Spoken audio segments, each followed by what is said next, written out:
தமிழகத்தில் வரும் 29ஆம் தேதி வரை லேசானது முதல் மிதமான மழை பெய்யக்கூடும். சென்னை வானிலை ஆய்வு மையம் கணித்துள்ளது.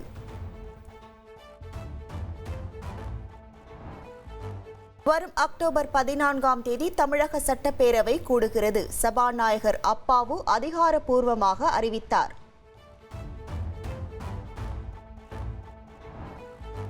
ஜிஎஸ்டியை முன்பே குறைத்திருந்தால் பல கோடி ரூபாயை மக்கள் சேமித்திருப்பார்கள் என முதல்வர் ஸ்டாலின் விமர்சித்தார். மாநிலங்களின் வரி பங்கு குறைவதை மத்திய அரசு மறைக்கிறது என்றும் அவர் குற்றம் சாட்டினார்.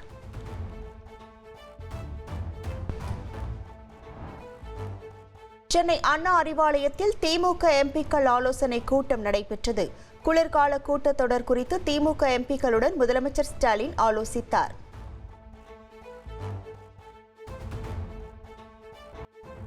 முன்னாள் அமைச்சர் செங்கோட்டையன் தொகுதியில் அதிமுக பொதுச் செயலாளர் எடப்பாடி பழனிசாமிக்கு உற்சாக வரவேற்பு அளிக்கப்பட்டது.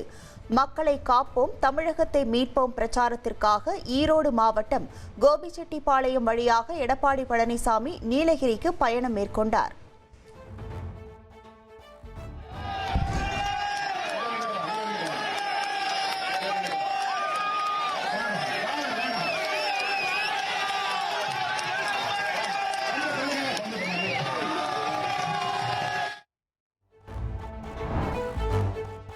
தேசிய ஜனநாயக கூட்டணியில் மீண்டும் இணைவது தொடர்பாக டிடிவி தினகரனிடம் பேசியுள்ளதாக தமிழக பாஜக முன்னாள் தலைவர் அண்ணாமலை தெரிவித்துள்ளார். சென்னையில் செய்தியாளர்களை சந்தித்த அவர் இவ்வாறு கூறினார். சென்னை தலைமை செயலகத்திற்கு இமெயில் மூலம் வெடிகுண்டு மிரட்டல் விடுக்கப்பட்டது. மோப்பநாய் உதவியோடு வெடிகுண்டு நிபுணர்கள் தீவிர சோதனை நடத்தினர். பூந்தமல்லி போரூர் இடையிலான மெட்ரோ ரயில் சேவை வரும் டிசம்பர் மாதம் பயன்பாட்டிற்கு வருகிறது. போரூர் கோடம்பாக்கம் இடையே அடுத்த ஆண்டு ஜூன் மாதம் சேவை தொடங்கப்படும் எனவும் அறிவிக்கப்பட்டுள்ளது. கோயம்பேடு காய்கறி சந்தையின் இணையதள சேவையை அமைச்சர் சேகர் பாபு தொடங்கி வைத்தார். சென்னை பெருநகர வளர்ச்சி குழுமத்தின் 3வது மாஸ்டர் பிளான் இந்த ஆண்டு இறுதிக்குள் வெளியிடப்படும் என்றும் அவர் கூறினார்.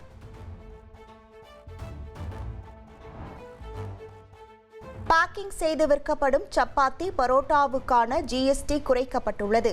ஹோட்டலில் விற்கும் சப்பாத்தி பரோட்டாவுக்கு 5% ஜிஎஸ்டி தொடர்கிறது என்றும் கடலூர் மாவட்ட ஹோட்டல் உரிமையாளர் சங்கம் விளக்கமளித்துள்ளது.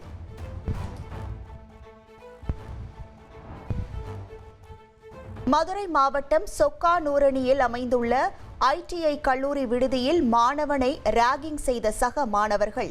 வீடியோ வெளியான நிலையில் 3 மாணவர்கள் மீது வழக்கு பதியப்பட்டு விடுதி வார்டன் பணியிடை நீக்கம் செய்யப்பட்டுள்ளார்.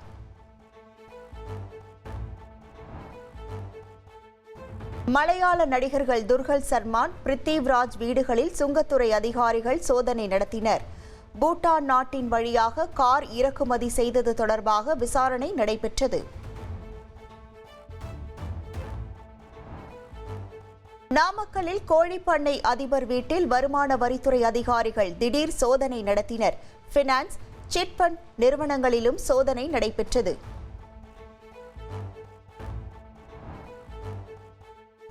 பேக்கிங் செய்து விற்கப்படும் சப்பாத்தி பரோட்டாவுக்கான ஜிஎஸ்டி குறைக்கப்பட்டுள்ளது.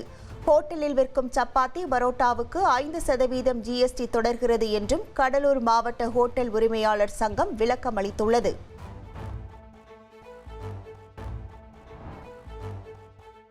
உலக பிரசித்தி பெற்ற குலசேகரன்பட்டினம் முத்தாரம்மன் கோவில் தசரா திருவிழா கொடியேற்றத்துடன் கோலாகலமாக தொடங்கியது. 10 நாட்கள் நடைபெறும் விழாவின் சிகர நிகழ்ச்சியாக அக்டோபர் 2ஆம் தேதி நள்ளிரவு 12 மணிக்கு சூரசம்ஹார விழா நடைபெற உள்ளது.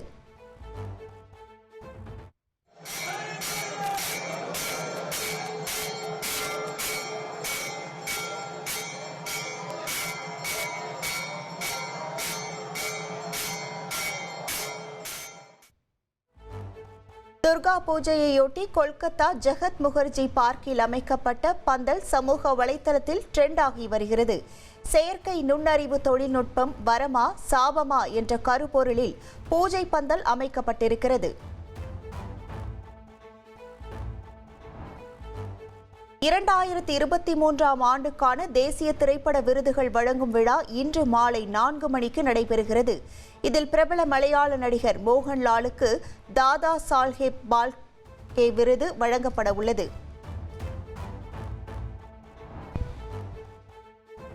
பார்க்கிங் திரைப்படத்திற்கு 3 தேசிய விருதுகளும், தனுஷ் நடிப்பில் வெளியான வாத்தி படத்துக்காக சிறந்த இசையமைப்பாளருக்கான விருது ஜி.வி. பிரகாஷுக்கும் வழங்கப்பட உள்ளது. உள்ளொழுக்கு படத்தில் நடித்த நடிகை ஊர்வசிக்கு சிறந்த துணை நடிகைக்கான தேசிய விருது வழங்கப்படுகிறது.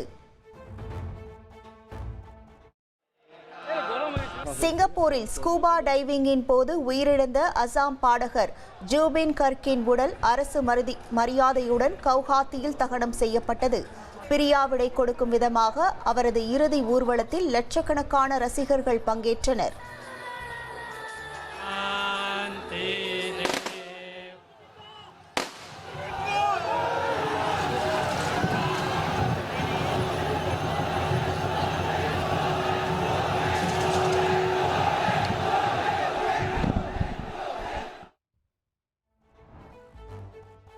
முன்னாள் கிரிக்கெட் வீரர் யுவராஜ் சிங் டெல்லியில் உள்ள அமலாக்கத்துறை அலுவலகத்தில் ஆஜராகினார். சட்டவிரோத சூதாட்ட செயலி வழக்கில் விசாரணை நடைபெறுகிறது. காந்தாரா சாப்டர் 1 படம் பார்க்கும் வரை மது அருந்தாமல் அசைவம் உண்ணாமலும் இருக்க வேண்டும் என வெளியான போஸ்டருக்கு படக்குழு மறுப்பு தெரிவித்துள்ளது. உணவு என்பது அவரவர் விருப்பம் என இயக்குனரும் நாயகனுமான ரிஷப் ஷெட்டி கூறியுள்ளார்.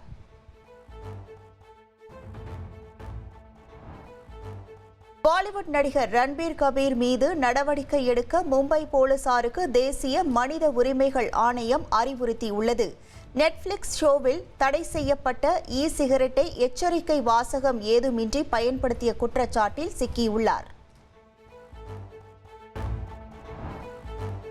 நடிகை அன்வேஷி ஜெயின் டெல்லியில் உள்ள அமலாக்கத்துறை தலைமை அலுவலகத்தில் விசாரணைக்கு ஆஜராகினார்.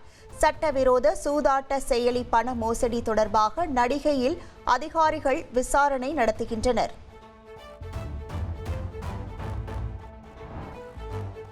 அமெரிக்காவில் கர்ப்பிணிகள் பாராசிட்டமால் மாத்திரையை பயன்படுத்தக்கூடாது என அதிபர் ட்ரம்ப் வலியுறுத்தியுள்ளார்.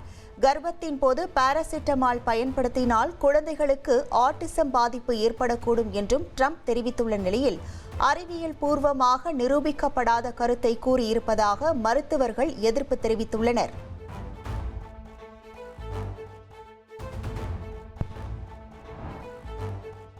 இலங்கை பாதுகாப்பு துணை அமைச்சர் அருணா ஜெயசேகராவை இந்திய கடற்படை தலைமை தளபதி தினேஷ் திரிபாதி சந்தித்து பேசினார்.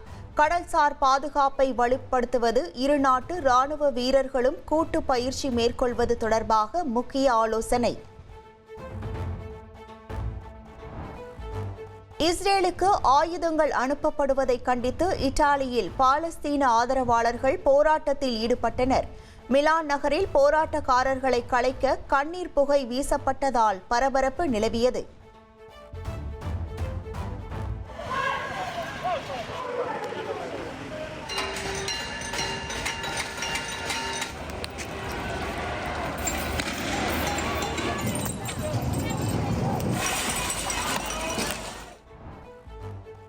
பிலிப்பைன்ஸை கனமழையுடன் கூடிய புயல் தாக்கியதால் பொதுமக்களின் இயல்பு வாழ்க்கை பாதிக்கப்பட்டது.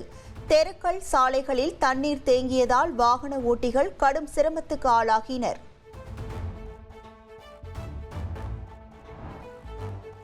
ஈக்வடாரில் டீசல் மானியம் ரத்து செய்யப்பட்டதை கண்டித்து போராட்டத்தில் ஈடுபட்ட பொதுமக்கள் காவல் நிலையத்துக்கும் வாகனங்களுக்கும் தீ வைத்தனர்.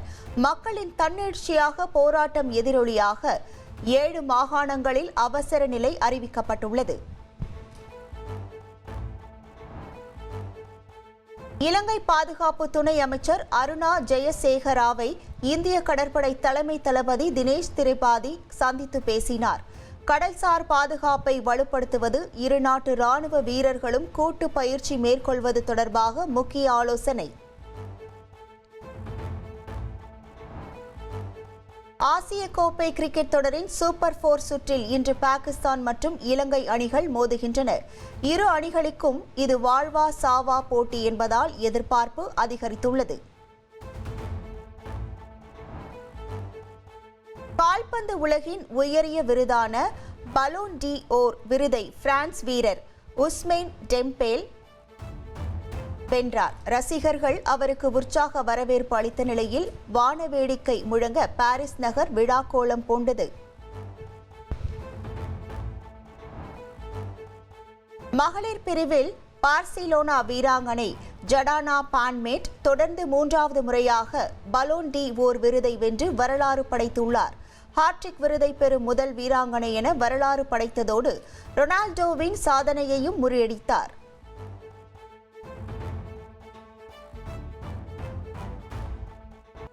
லடாக் யூனியன் பிரதேசத்துக்கு உட்பட்ட லே பகுதியில் பாராகிளைடிங் திருவிழா உற்சாகமாக நடைபெற்றது. லடாக்கின் கலாச்சார பாரம்பரியத்தை பறைசாற்றும் இந்த திருவிழாவில் நாடு முழுவதும் இருந்து சுற்றுலா பயணிகள் பங்கேற்று ஆர்வத்துடன் பாராகிளைடிங் செய்து அசத்தினர்.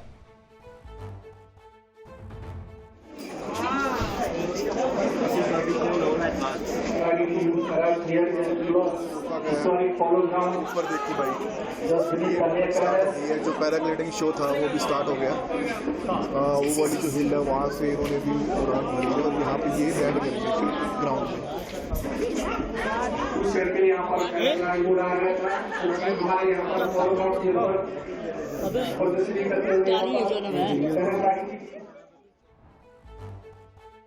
துணை முதலமைச்சர் உதயநிதி ஸ்டாலின் விருதுநகர் மதுரை கலந்தாய்வு கூட்டத்தில் பங்கேற்கிறார்.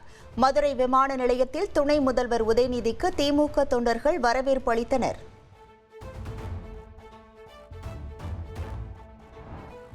அதிமுக ஆட்சி அமைந்தவுடன் தேயிலைக்கு மானியம் வழங்கப்படும் என எடப்பாடி பழனிசாமி உறுதியளித்தார். நீலகிரி மாவட்டம் உதகையில் மக்களை காப்போம் தமிழ்நாட்டை மீட்போம் சுற்றுப்பயணத்தின் போது இவ்வாறு கூறினார். முதல்வரின் வெளிநாட்டு பயணம் தொடர்பான தமிழக வெற்றிக் கழக தலைவர் விஜயின் கருத்துக்கு பாஜக முன்னாள் மாநில தலைவர் அண்ணாமலை வரவேற்பு தெரிவித்துள்ளார். எதிரான கருத்து வந்தால் உடனடியாக பாஜகவின் பி டீம் என்று சொல்வதை நிறுத்த வேண்டும் என கேட்டுக்கொண்டார். பாமக நிறுவனர் ராமதாஸ் தைலாபுரம் தோட்டத்தில் கட்சி நிர்வாகிகளுடன் ஆலோசனை நடத்தி வருகிறார். உள்கட்சி விவகாரம் குறித்து முக்கிய நிர்வாகிகளுடன் பேச்சுவார்த்தை நடைபெறுவதாக கூறப்படுகிறது. சாதி மத பாகுபாடுகளை களைந்து சமத்துவம் சகோதரத்துவத்தை மாணவர்களிடையே வளர்க்க வேண்டும். முதன்மை கல்வி அலுவலர்களுக்கு பள்ளி கல்வித்துறை இயக்குநர் அறிவுறுத்தியுள்ளார். தமிழ்நாடு அரசு போக்குவரத்து கழக விரைவு பேருந்துகளில் குடிநீர் பாட்டில் விற்பனை செய்வதற்கு டெண்டர் கோரப்பட்டுள்ளது. குடிநீர் பாட்டில் தயாரித்து விநியோகம் செய்ய விருப்பம் உள்ளவர்கள் ஆன்லைன் மூலம் டெண்டருக்கு விண்ணப்பிக்கலாம் என அரசு போக்குவரத்து கழகம் அறிவித்துள்ளது. தேனி மாவட்டம் ஆண்டிப்பட்டி வைகை அணையிலிருந்து பாசனத்திற்காக திறந்துவிடப்பட்ட தண்ணீர் திடீரென நிறுத்தப்பட்டது. பாசன கால்வாயில் விழுந்த நபரை மீட்பதற்காக வைகை அணையிலிருந்து திறக்கப்படும் தண்ணீர் நிறுத்தப்பட்டதாக அதிகாரிகள் தெரிவித்துள்ளனர். கிருஷ்ணகிரி மாவட்டம் ஊத்தங்கரை பாம்பாறு அணையிலிருந்து உபரி நீர் வெளியேற்றப்படுகிறது. பாம்பாறு ஆற்றில் இறங்கவோ குளிக்கவோ துணி துவைக்கவோ கூடாது என பொதுமக்களுக்கு பொதுப்பணித்துறை அதிகாரிகள் அறிவுறுத்தியுள்ளனர்.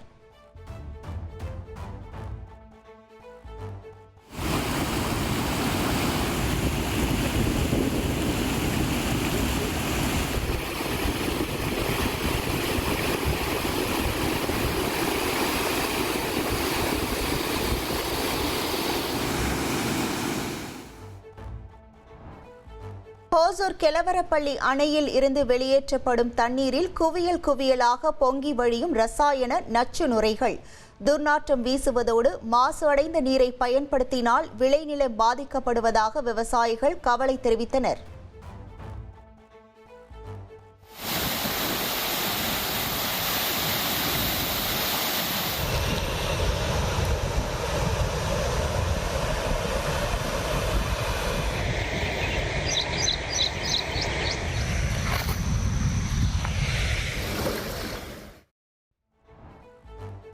தேனி அரசு மருத்துவமனை மருத்துவர்களை அவதூறாக பேசி பணி செய்ய விடாமல் தடுத்ததாக பதிவு செய்யப்பட்ட வழக்கு.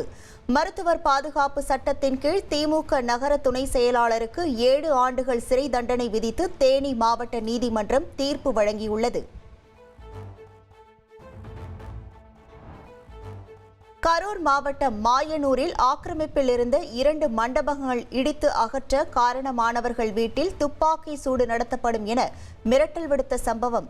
சமூக வலைதளங்களில் மிரட்டல் விடுத்த திருக்காமலியூர் முன்னாள் ஊராட்சி துணைத் தலைவரை போலீசார் கைது செய்தனர்.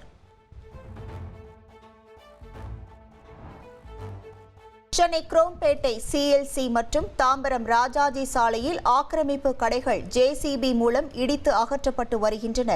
பருவமழைக்கு முன்பு ஆக்கிரமிப்புகள் அகற்றப்படும் என தாம்பரம் மாநகராட்சி கமிஷனர் பாலச்சந்தர் உறுதிபட தெரிவித்துள்ளார். செங்கல்பட்டு மாவட்டம் கேளம்பாக்கம் தேவாலயத்தில் பட்ட பகலில் உண்டியல் திருடிய 3 கொள்ளையர்கள்.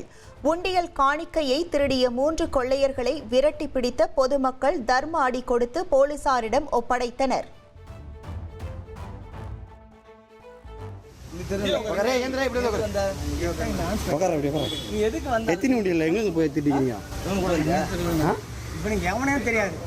கோயில் கட்டிருக்காங்க போய் பாருங்க. உங்களுக்கு சம்மதம் இல்லையா? எத்தனை வாட்டர் இது யாருனே தெரியாது. இல்ல அது விசாரிக்க கோயில் கட்டிருக்காங்க போய் பார்த்துட்டு வாங்க. நீங்க சாவடிக்கணும் உங்களை. இதே போட்டோ தோல துட்டு எடுத்து வச்சுறாங்க. கிருஷ்ணகிரி நகரில் பட்ட பகலில் நடந்து சென்ற பெண்ணிடம் 2 சவரன் செயினை பறித்து சென்ற துணிகர கொள்ளையன். 2 சக்கர வாகனத்தில் வந்து செயின் பறித்த நபரை 45 நிமிடங்களில் டவுன் போலீசார் பிடித்து விசாரணை மேற்கொண்டு வருகின்றனர்.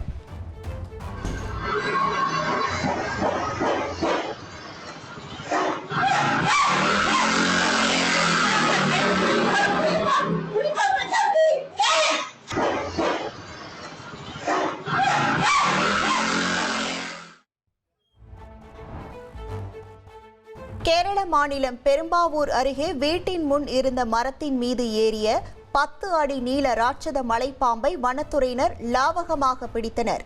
வீட்டின் உரிமையாளர் நீண்ட நேரம் போராடியும் மலைப்பாம்பு கீழே இறங்காததால் தகவல் அறிந்து வந்த வனத்துறையினர் மரக்கிளையை வெட்டி பாம்பை பிடித்து வனப்பகுதியில் விட்டனர்.